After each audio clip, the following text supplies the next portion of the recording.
Hi అండి, welcome to my channel Sravani spicy kitchen. నేను మీ శ్రావణి. ఎలా ఉన్నారు అందరూ? నేనైతే చాలా చాలా బాగున్నాను. ఇవాళైతే నేను నార్మల్గా బండి మీద తవా పులావ్ అంటారు కదండి, అంటే ఒక పెద్ద పెనం పెట్టి దాని మీద చాలా ఈజీగా టేస్టీగా భలే చేస్తారు కదా. సేమ్ అదే స్టైల్లో ఇంట్లో ఎలా ప్రిపేర్ చేసుకోవాలో చూపించేస్తాను. అలానే లంచ్ బాక్సులు కూడా చాలా బాగుంటుంది. చాలా సింపుల్గా కూడా అయిపోతుంది రెసిపీ. మార్నింగ్ హడావిడి లేకుండా ఈజీగా చేసేసుకోవచ్చు.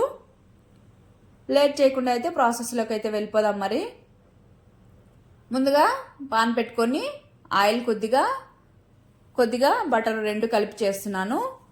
మీరు కావాలంటే అచ్చంగా బటర్తో కానీ లేదా అచ్చంగా ఆయిల్తో అయినా చేసుకోవచ్చు. తర్వాత అయితే కొద్దిగా కరివేపాకు, జీలకర్ర, అలానే స్పైసెస్ అండి, కొద్దిగా చెక్క, లవంగాలు, ఇలాచి వేసేసుకొని ఫ్రై చేసుకున్నాక సన్నగా కట్ చేసుకున్నటువంటి ఆనియన్ కూడా వేసేసుకొని మంచిగా బ్రౌన్ కలర్ అయ్యేంత వరకు ఫ్రై చేసేసుకోవాలి. ఫ్రై అయ్యాక ఒక స్పూను అల్లం వెల్లుల్లి పేస్ట్ కూడా వేసేసుకొని అల్లం వెల్లుల్లి పేస్ట్ అనేది పచ్చివాసన పోయే వరకు మిక్స్ చేసుకుంటూ ఫ్రై చేసుకోవాలి. ఇక్కడ మంటనైతే లో ఫ్లేమ్లో పెట్టుకోవాలి, లేదంటే అడుగంటేస్తుంది.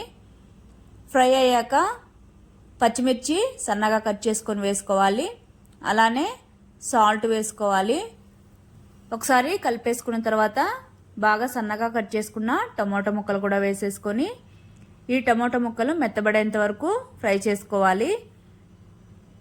తర్వాత అయితే ఇందులోకి ఒక పావు స్పూన్ పసుపు, హాఫ్ స్పూన్ ధనియాల పొడి, హాఫ్ స్పూన్ వేయించిన జీలకర్ర పొడి, ఒక పావు స్పూన్ గరం మసాలా, తర్వాత తగినంత కారం. ఆల్రెడీ మనము పచ్చిమిర్చి వేసాం కాబట్టి కారం అనేది చూసుకొని వేసుకోండి. వేసేసుకున్న తర్వాత ఈ స్పైసెస్, టమాటో అంతా మొత్తం బాగా కలిపేసుకున్న తర్వాత ఇలాగా మెత్తబడిపోవాలి. తర్వాత అయితే ఇక్కడ వెజిటేబుల్స్ అనేవి మీకు నచ్చిన వెజిటేబుల్స్ అయితే యాడ్ చేసుకోవచ్చు. కాకపోతే బాగా సన్నగా కట్ చేసుకొని వేసుకుంటే బాగుంటుంది. నేనైతే ఇక్కడ బీన్స్ వేసుకొని ఒకసారి బాగా కలిపేసుకొని మూత పెట్టుకొని కుక్ చేసుకున్నాను. తర్వాత ఇక్కడ వెజిటేబుల్స్ అనేవి ఎక్కువగా కుక్ అవ్వాల్సిన అవసరం లేదు, కొద్దిగా కచ్చాపచ్చగా ఉంటేనే బాగుంటాయి. తర్వాత కొద్దిగా బీన్స్, అలానే కొద్దిగా క్యాప్సికము, ఒక పావు కప్పు ఉడికించుకున్న బఠానీ అండి. నేనైతే ఎండు బఠానీలు నైట్ అంతా నానబెట్టుకొని కుక్ చేసుకొని వేసుకున్నాను. పచ్చి బఠానీ దొరికేటట్లయితే అవి వేసుకున్నా పర్లేదు. ఒకసారి కలిపేసుకున్న తర్వాత మూత పెట్టుకొనేసి జస్ట్ ఒక 2 minutes మిక్స్ చేసేసుకొని మూత పెట్టుకొని కుక్ చేసుకుంటే సరిపోతుంది. తర్వాత అయితే మనం వండుకున్న రైస్ని వేసేసుకొని బాగా ఈ మసాలా అంతా మొత్తం రైస్కి పట్టేంత వరకు బాగా కలిపేసుకొని స్టవ్ ఆపేసేసి సర్వ్ చేసేసుకోవడమే. చాలా సింపుల్గా అయిపోయింది కదండి. మార్నింగ్ హడావిడిగా ఉంటాం కదా లంచ్ బాక్స్కి ఏం చేయాలని, ఇలా ఈజీగా ఈ రైస్ అయితే ట్రై చేసేసేయండి.